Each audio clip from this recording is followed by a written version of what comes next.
নির্বাচনের আগেই খুনি হাসিনাকে বাংলাদেশে নিয়ে এসে ফাঁসির মঞ্চে নিতে হবে। যতদিন না আমরা খুনি হাসিনাকে ওই ফাঁসির মঞ্চে না দেখছি, এই বাংলাদেশে কেউ যেন ভুল ক্রমেও ওই নির্বাচনের কথা না।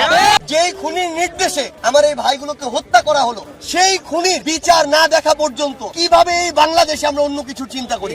এই খুনি হাসিনাকে বাংলাদেশে নিয়ে আসতে হবে একটা কারণে। খুনি হাসিনা আসবে, বিচারের মঞ্চে দাঁড়াবে, এরপরে ফাঁসির মঞ্চে দাঁড়াবে। যে শত শত লাশ খুনি হাসিনা ফেলেছে, কিন্তু লাশগুলো পাওয়া যায়নি। আজকে আমার মা তার সন্তানের লাশের জন্য শেষবার একবার দেখার জন্য এখন সেই আহাজারি করছে।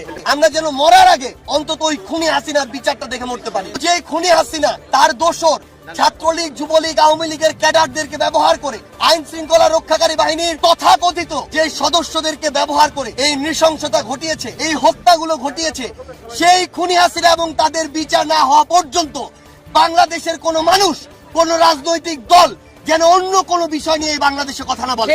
আগে খুনি হাসিনার বিচার হতে হবে, আগে খুনগুলোর, এই হত্যাগুলোর বিচার হতে হবে, তারপরে বাংলাদেশ অন্য কোনো কিছু চিন্তা করবে।